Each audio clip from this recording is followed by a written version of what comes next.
सबको जय मसीह की। कैसे हैं आप लोग? परमेश्वर ने आज का दिन दिया, परमेश्वर की महिमा और प्रशंसा करते हैं।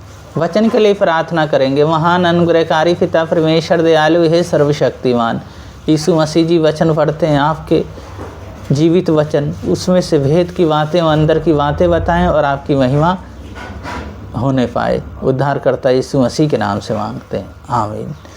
वचन पढ़ेंगे मत्ती 20 अध्याय, उसका 1 पद से 16 पद तक। स्वर्ग का राज किसी गृह स्वामी के समान है, जो सवेरे निकला कि अपनी दाख की बेरी में मजदूरों को लगाए।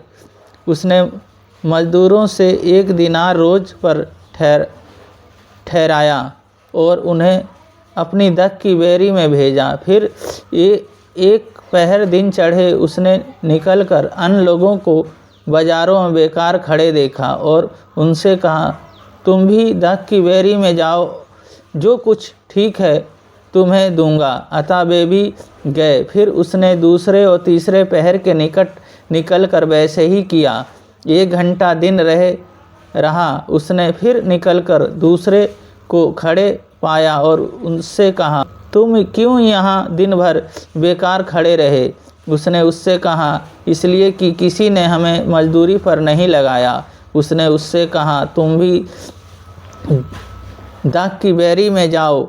साँझ को दाख की बेरी के स्वामी ने अपने भंडारी से कहा, मजदूरों को बुलाकर पिछले से लेकर पहले तक उन्हें मजदूरी दे दे।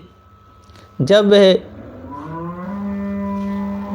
आए जो घंटे भर दिन लगाए गए थे, उन्हें भी 1 दिनार मिला। जो पहले आए उन्हें भी समझे कि हमें अधिक मिलेगा, परंतु उन्हें भी 1 दिनार ही मिला। जब मिला तो वे गृह स्वामी पर कुड़कुड़ा के कहने लगे, इन पिछलों ने 1 घंटा काम किया और तूने उन्हें हमारे बराबर कर दिया। जिन्होंने दिन भर भार उठाया और धूप सही।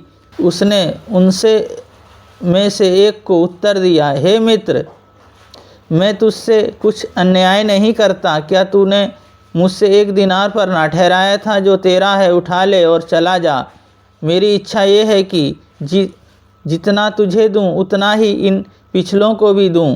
क्या यह उचित नहीं कि मैं अपने माल से जो चाहूं सो करूं? क्या मेरे भले होने के कारण तू बुरी दृष्टि से देखता है? इस रीति से जो पिछले हैं वो पहले होंगे और जो पहले हैं वे पिछले होंगे। इस वचन को पढ़े जाने को परमेश्वर आशीष दें। परमेश्वर चाहते हैं सब प्रतिफल मिले। यीशु चाहते हैं सब बहुत आगे तक बढ़ें।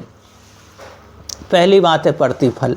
जब हम यीशु मसीह में आ जाते हैं, जब हम उनके वचनों को मानते हैं और उनकी प्रार्थनाएं करते हैं, तो हमें यीशु मसीह जी बढ़ाते हैं और प्रतिफल देते हैं और अपनी सामर्थ्य से हमें भरते हैं।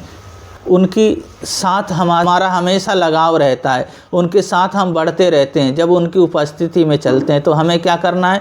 हमें अपने जीवन को उनको सौंप देना और अब प्रतिफल, वो हमें प्रतिफल देंगे। वो कहते हैं, मांगो तुम्हें दिया जाएगा, ढूंढो तुम पाओगे, खटखटाओ तुम्हारे लिए खोला जाएगा। जब हम मांगते हैं तो हमें प्रतिफल मिलता है। जो प्रतिफल जो है वो हमारे गोद में आ जाता है, वो प्रतिफल देने वाले। दूसरी बात, बुलाते हैं हमें बुलाते हैं, क्योंकि हम इस संसार में थे, हम खो गए थे, हम गुम गए थे, पर उस यीशु मसीह को हम लोग नहीं जानते थे। यीशु मसीह ने हमें बुलाया। यीशु मसीह परमेश्वर जो हैं, जो हमारे जीवन में हमेशा हमें बढ़ाना चाहते हैं, हमारे जीवन में हमेशा एक नया कार्य वो कहते हैं, तुम्हारे पाप चाहे लाल रंग के हों, हिम की तरह धो के सफ़ेद कर दूंगा। तो वो यहोवा है। जब अपनी उपस्थिति में बुलाते हैं, जब उन्होंने हमें बुलाया है, तो हमें ऐसे ही नहीं छोड़ते। हमें अपने उन वरदानों से भरते हैं, अपनी गिफ्ट से भरते हैं और हमारी अगुवाई करते हैं। और तीसरी बात है यहाँ कुड़कुड़ाना नहीं है। हमें जो भी बात है उस परमेश्वर को सौंप देना है, वो परमेश्वर के अनुसार जीवन को जीना, कुड़कुड़ाना नहीं है। यहाँ क्या है? कुड़कुड़ाने लगे। वो कहते हैं, तूने जितना हमें देता है वो उतना ही उनको भी देता है, और हमने भार उठाया और दिन भर हमने मेहनत की। उन्होंने कहा, क्या मेरा धन है, मैं अपने धन से जो सो करूं, तू क्यों कुड़कुड़ाता है। तो फिर कहते हैं जो पहले हैं वो पिछले होंगे, जो पिछले हैं वो पहले होंगे। तो यहाँ क्या है, जब हम परमेश्वर की उपस्थिति में आते हैं, जब परमेश्वर के साथ चलते हैं, वो हमारे विश्वास को देखते हैं, हमारे लगाव को देखते हैं और हमारा हाँफना को देखते हैं। वो फिर हमें प्रतिफल देते हैं जब हमें उन्होंने बुलाया है, पर हमें कुड़कुड़ाना नहीं है। सारी चिंताएं, सारी बातें हम उनके ऊपर सौंप देते हैं। प्रार्थना करेंगे। महान अनुग्रहकारी पिता परमेश्वर, इन बहन भाइयों को पैर के तलवे से सिर के बाल तक आपके लहू में ढकता हूँ। मेरे यीशु मसीह ने सामर्थ दे, अपनी आत्मा और पवित्र आत्मा आप अपनी उपस्थिति से भर दे। हर बीमारियाँ यीशु मसीह आपके नाम से चले जाए और आपका अभिषेक प्रभु जी इनके अंदर ठहर जाए। प्रभु जी जो कमाते हैं उस पर आशीष दे, वो पैसा बढ़ने पाए, मल्टीप्लाई होने पाए, बीमारियों में और समस्याओं में ना जाने पाए पैसा। प्रभु जी मैरिज होना है, मेरे यीशु मसीह कर्ज है, घर बनना है, सब में सहायता मदद करें।